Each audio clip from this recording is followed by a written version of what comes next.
goal at the end of the day, and it was harder than we wanted it to be. But hey, we fought hard. Our offense fought hard. Defense fought hard. We fought hard in the middle of the field. And that's what it was all about. It was a team win. I know there's been a lot that you've dealt with here over the last several years. Just what's it like to be able to have that kind of a moment, just be healthy and contributing in this way? Yeah, I mean, injuries are one of the worst things to happen to somebody, especially on a path like this. But I mean, to have that opportunity, I kind of attested to all my teammates in a way.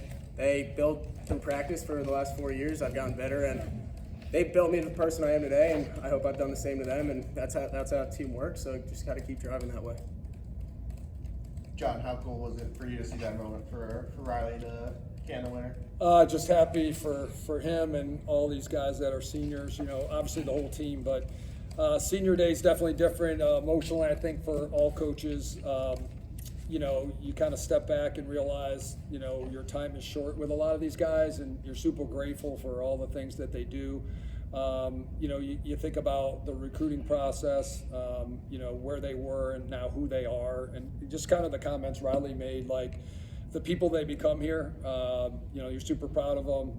They're just great guys. I never worry on the weekends. I don't get phone calls about stuff. Guys are doing a great job in school. I think pretty much our whole team shaved their heads just to raise money for cancer, and as college kids, like, it's not normal, you know, and so unbelievable kids. It motivates you to work hard to put them in a position to win because you know they're doing all the right things. So it's awesome to see. Okay, you guys never lost the league. You basically went wire to wire. I know tribulations. You guys came off to a fast start. How did you tell them when you was weathering the storm? Because it was the middle of the second quarter to that beginning of that third quarter was kind of rough. Yeah, just kind of, you know, these games are, you know, the Big Ten games, you know, you look at like today's game, Hopkins was a 1-goal game with Penn State. Last week, you know, like you look at that Rutgers Ohio State game, that was like 6-5 in overtime. These games are just like rock fights, you know, like, and it's just like two teams just like throwing punches. All the teams have good athletes and good defenses and good goalies, and everybody's super prepared, so scoring goals is really hard. So even on that one, we kind of let it play out a little bit. You know, we felt like we had a numbers advantage, and we trust our guys. And we definitely do some stuff in practice where these guys do handle the ball a lot. So, you know, the offense wasn't clicking tonight, so that's certainly something that is concerning. To go really the last 3 quarters with 2 goals is definitely frustrating, and just definitely just disappointed by that. So I got to do a better job with those guys. But you're not going to win many games scoring 2 goals in 3 quarters. So we just got to be better there. And again, I'll probably be up late tonight, just kind of making sure we're getting better, because we just need to do a better job for our guys. Riley, how did you have the presence of mind to stay on the field and kind of fill that gap in the defense? Because I think some defensemen might have just tried to run off the field and get them sub out. Yeah, I mean, we go through situations like that all the time in practice. So ball came up the field, we just sent the first 3. I went to the spot that I was supposed to go, and kind of worked out. Eric had great vision, Expandus had great vision, kind of saw me on the pipe. My guy kind of came off of me and just kind of filled the role and was open. So what coach tells us, it works, right? Henry, you knew coming into the game, you know, statistically, 2 of the top 5 face-off units in the country going against each other. What was it like out there for you? How were you adjusting to what they were doing? Because you guys really did a great job at the dock today. Yeah, I mean, I think it's just a credit to our guys going after each other all week in practice, every single day. And, you know, we have the best face-off coach in the entire country here, Tim Obransky. Really prepares us well for every single moment, every scenario that we can see. So, you know, it's not necessarily an adjusting thing, because you've already seen it during practice against guys who are just going at you all day, every day.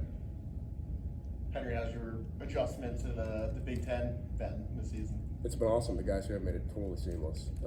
You know, I'm just super grateful to be here and be a part of this. Coach, what's first quarter, 5 goals, everything's clicking, you know, possessions are going in. Ohio State's hopping in and out of zones. Fayak heats up. What was it? Shot selection? Was it just Fayak just being a great player and just making really good saves? I think a lot of things. You know, they zoned us. I think the first time Aiken's midfield went in, they zoned us, and Aiden stuck one, so we got off to a good start. The game kind of settled in, and it was a little bit of everything. I think Caleb rebounded well. I think we had some opportunities we didn't and then we just at times got a little sloppy. We just, we like the times like we miss a ball, we throw it away, we step in the crease. Just kind of like little things that, you're like, Eric had a couple that I think he'd love to have back. He had that fast break one where, he kind of goes under, and I'd love to see him kind of get back in front of the goal. I think he tries to give Caleb a little bit of a leaner. Caleb stays high and does a great job. But yeah, I think he got better. I think their defense kind of settled in. And then we just didn't look like we had good flow at times. Like it took us a long time to get organized. We had some good shots. The Lions had a couple good opportunities and we didn't can those. So just got to be a lot better. I'm frustrated, to be honest. I'm happy for these guys we won, but like 2 goals for 3 quarters, and obviously we got one here, and so you're really not scoring a lot of goals. So disappointing, but again, just I know like the next couple days we'll put a lot of time in. We just got to help these guys be better. So when you have a game where both defenses are playing as well as they did, is it sort of appropriate that it was a little chaotic, a little scramble, and got you the winning goal one way?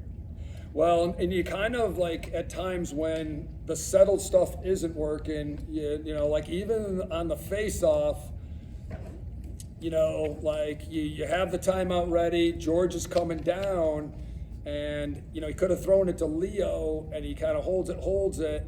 And I'm thinking, well, we got it unsettled, and then he kind of waits a little too long, and by the time I was about to call it, it was gone. But again, all you had to do is throw it to Leo. So again, that's something we'll practice and work on. George, obviously, great ground ball. He's a tough guy. Like he's our guy. But you kind of look and you're like, I'm kicking myself. Like I should have called timeout, but then it's so bang bang. If I call it and he throws it to Leo, and I'm like, what was I thinking, right? And I always tell the guys, each year there'll be one play where I'll call timeout and I'll butcher something. I'll butcher opportunities, but usually you get more than you lose. But there'll be a goal that gets scored that you'll want back, and they happen so fast, and you have to call it, and then by the time they call it, the play happens 3 more seconds. So I kicked myself for that one. But again, same thing. We weren't getting a lot in the settled, so it's like let's let it play out a little bit. And if they don't have everybody organized, could we be organized? And we do a lot of the unsettled stuff. Riley actually was open last week, and we just overthrew him on one. He got an assist last week to Eric in transition. So games like this, it's like, well, if we can let it play out, even if we didn't get anything, we'd eventually get that next one. We could have used a timeout. So again, I'm still frustrated with that. I got to let it go, but I'm still bummed. I just feel like we got to be better than that. Again, proud of the defense, Henry, all those guys. Great efforts everywhere. Love our guys, but just got to be better. Can't do that again. Coach, this season you talked about how the offense flows the best when the ball is moving among all 6 players in offensive end. 7 different goal scorers today. What did you like about that? When we're playing well, it's not one person. I thought last week was a little bit of an anomaly. Eric getting 8. That definitely doesn't happen a lot. Super opportunistic. But love that everybody kind of chipped in. I think when we're at our best, that's kind of the formula is everybody's pitching in. I can't really key on one guy. I don't really think we're built that way consistently. So love seeing it. Love everybody getting involved. But definitely, again, a lot of teachable moments that I know we'll get better from. And give their defense credit. Like you look at what they've done all year. They've been rock solid. Caleb's excellent. They got a better defense, and Travis does a really good job with that defense. So hats off to them. They were as advertised. I mean, Rutgers gets 5. I think Denver gets 4. Like they've won some games that way, so they are tough. Thank you, guys. Cool. Thanks.